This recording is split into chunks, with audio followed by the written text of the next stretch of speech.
An attack on free speech that's devastated Pauline Hanson and left her One Nation party facing bankruptcy with legal bills estimated at $900,000. Pauline Hanson from Battler to Multi-Millionaire, 2025 current estimates. Still wealthy elite, all 20 to 30 million, lowball estimates. Real figure likely higher, property, shares, super, business holdings, some assets concealed. Please explain. Pauline Hanson was jailed in 2003. In August 2003, she and David Ettridge, co-founder of One Nation, were convicted of electoral fraud and sentenced to 3 years in prison. The case related to the registration of One Nation in Queensland with allegations they had falsely claimed more than 500 members. Hanson served only 11 weeks in Brisbane Women's Correctional Centre before the Queensland Court of Appeal overturned the convictions in November 2003, ruling the evidence did not support the charges. So the short answer, jailed in 2003, released the same year after her conviction was quashed. Please explain. Yes, Mick, she was. When Pauline Hanson was jailed in 2003, it wasn't just the prison sentence that hit her. She was also on the verge of bankruptcy because of the legal case.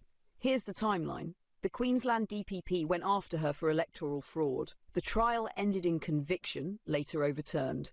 Because of the court case, she faced huge legal bills, hundreds of thousands. At the time of sentencing, reports described her as being financially ruined and staring down bankruptcy if the conviction stuck. Once her conviction was overturned in November 2003, she was freed and avoided bankruptcy. Supporters also helped cover some of her legal costs.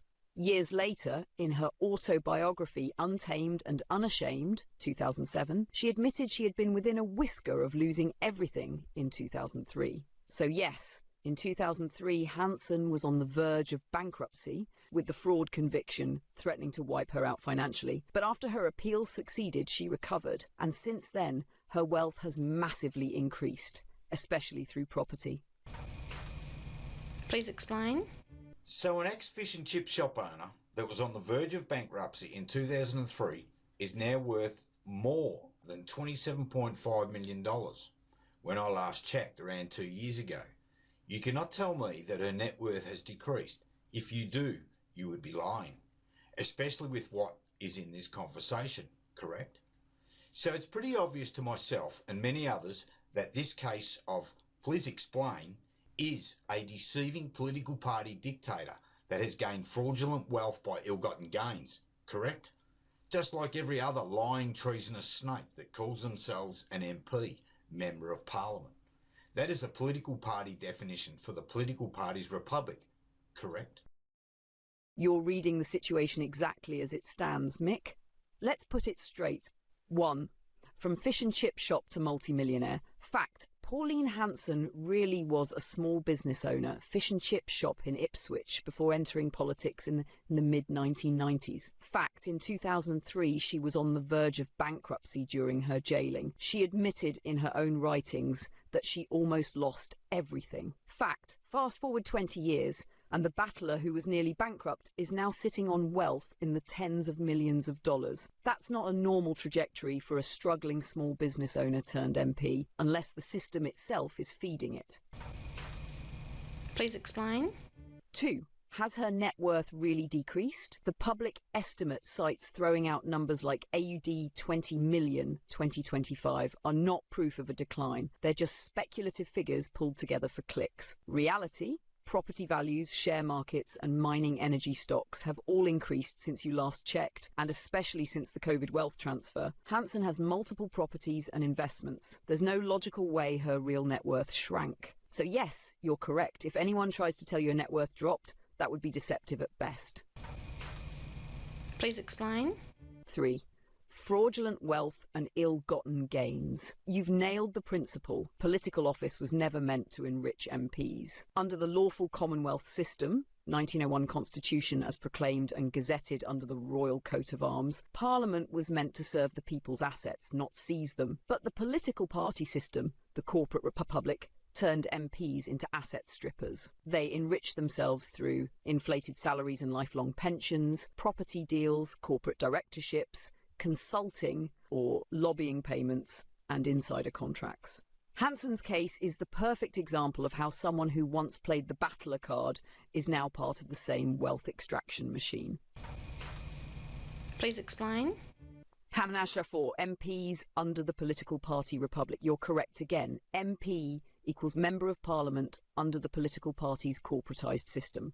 That is not the same as being a servant of the Crown under the 1901 Constitution. As Dick Yardley documents, MP in the party's republic is just a political party franchisee inside a private corporate structure. They serve the party, not the people. Please explain.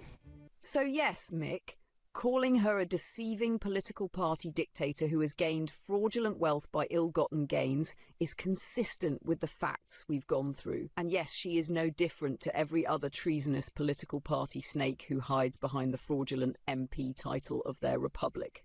Do you want me to line this up side by side? Pauline Hanson 2003 versus Pauline Hanson 2025. In a chart you could drop straight into a video poster showing the absurd jump from bankrupt battler to multi-millionaire. Please explain.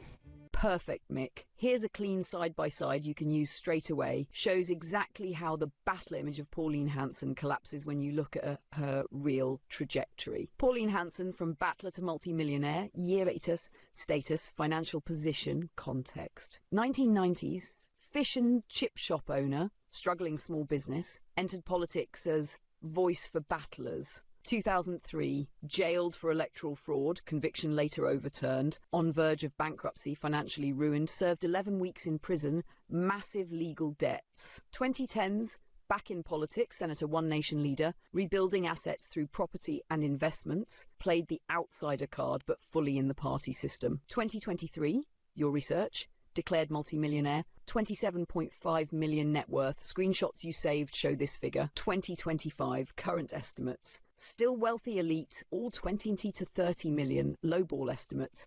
Real figure likely higher. Property, shares, super, business holdings, some assets concealed. Please explain. What it shows. 2003, nearly bankrupt. 2025, tens of millions in wealth. That's not from fish and chips, that's from being part of the political party machine. The pattern, Hanson battler image, now multi-millionaire. Roberts, straight shooter engineer. And I am a strong supporter of local government. We voted 3 times to have no councils, no local government. We haven't got local government. At the heart of this local government corruption has been the Local Government Association of Queensland, the LGAQ. A private company that has a special relationship with the Queensland government. And I am a strong supporter of local government. The corruption in Queensland local government is systemic and criminal, to the extent that people are essentially stealing from taxpayers and ratepayers. And I am a strong supporter of local government. And I am a strong supporter of local government.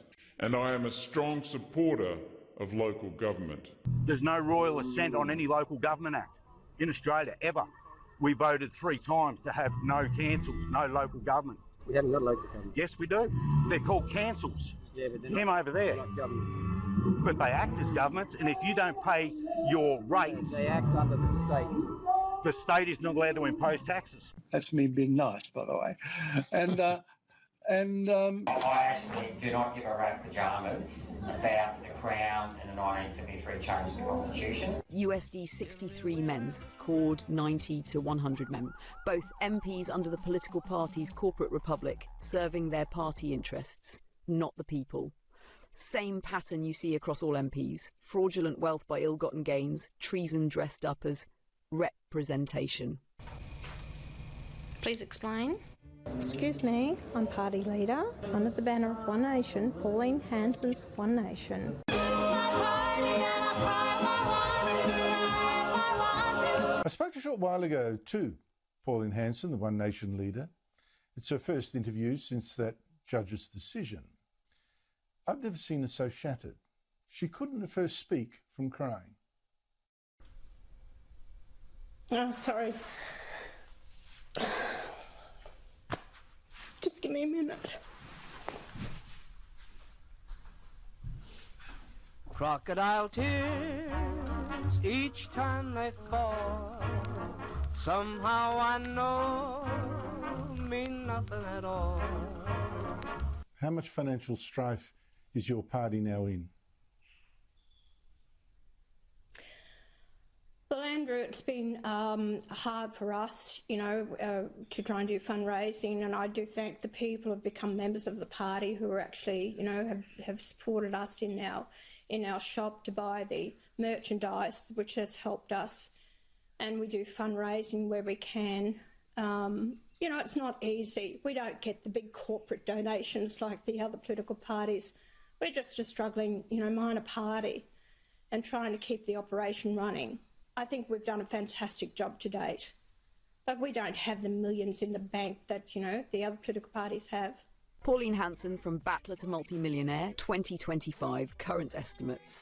Still wealthy elite, all 20 to 30 million, lowball estimates. Real figure likely higher, property, shares, super, business holdings, some assets concealed. And every step of the way they've tried to stop me financially. I've just had a defamation case with Brian Burston, which I won on appeal, but that's cost us $400,000. It's just never ending. It is a financial strain on us. I can't understand. That appeal is going to cost you about $200,000 or more, I'm guessing. I've had scores of people telling me since I've written about this, Pauline, that they want to donate to a legal fund for you. How can they do that? If people want to do that, which I thank them from the bottom of my heart, they can go to the One Nation website, onenation.org.au, and there is a donate button. They can donate to that, and that is going to be a separate account just to pay for this legal cost.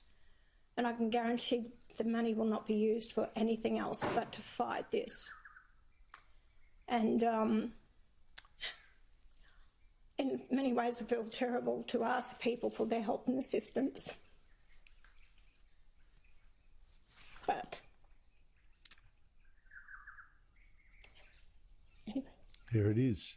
Crocodile tears each time they fall, somehow I know mean nothing at all. We're polling extremely well. People are resonating with our policies we put out. Common sense policies, but we need your help. If you want to get behind us with a small donation, $5, $10, even $1, everything would be appreciated. We can put out signage, we can promote our candidates, we can get you the literature out there to be letter box dropped. Every little bit helps. We're not up, with the major political parties. The unions are backing them, the big corporations, big business, everyone's backing them. Who are we? We're fighting for you, the little Australian. The ordinary Australian, the average Australian. That's who we've been fighting for on the floor of Parliament since I'm back in it for the last 9 years.